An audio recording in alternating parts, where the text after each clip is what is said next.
শুভেচ্ছার স্বাগতম আমি তোমাদের কুমিল্লাবাসীর পক্ষ থেকে। শুক্রবার রাতে কুমিল্লার লাকসামে নির্বাচনী জনসভায় অংশ নেন জামায়াত আমির ডাক্তার শফিকুর রহমান।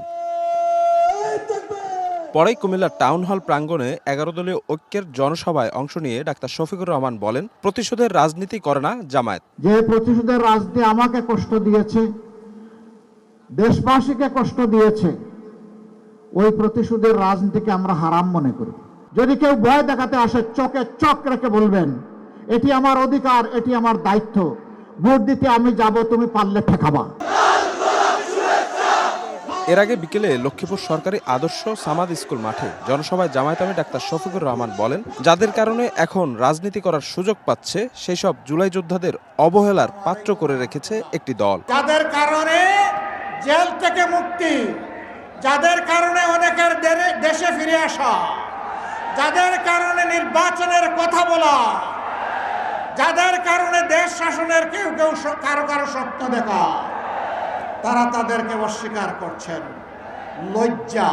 বাছাইকৃত কাঁচামাল ও স্বয়ংক্রিয় ইউরোপিয়ান মেশিনে তৈরি হয় all time honeycomb, all time healthy life. মার্কা আছে, উৎসব মার্কা।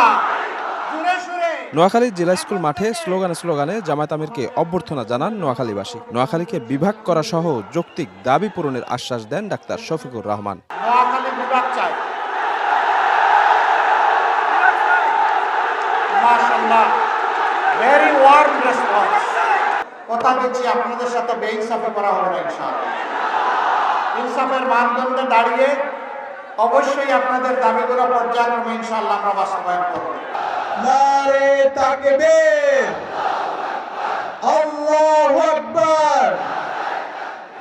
চট্টগ্রাম বিভাগীয় সফরের শুরুতেই ফেনী সরকারি পাইলট উচ্চ বিদ্যালয় মাঠে জনসভায় যোগ দেন জামায়াত আমির। বক্তব্যে তিনি বলেন, নির্বাচনে জয়ী হলে ফেনী নোয়াখালী এলাকার বন্যা দুর্ভোগ দূর করতে পার্শ্ববর্তী দেশের সঙ্গে সম্মানজনক সমাধান করবে তার দল। পার্শ্ববর্তী আমাদের প্রতিবেশী দেশের সাথে একটু এই ব্যাপারে ব্যাপার আছে, তাদের সাথে আমরা ফ্রুটফুল ডায়ালগের মাধ্যমে আমরা এর শান্তিপূর্ণ সমাধান খুঁজে বের করব ইনশাআল্লাহ। বক্তব্যে দাঁড়িপাল্লায় ভোট দেওয়ার পাশাপাশি গণভোটে হ্যাঁকে জয়যুক্ত করার আহ্বান জানান জামায়াত আমির। ন্যায় ইনসাফের বাংলাদেশ গড়ার জন্য শফিক মুন্সি, সময় সংবাদ। 11টি দল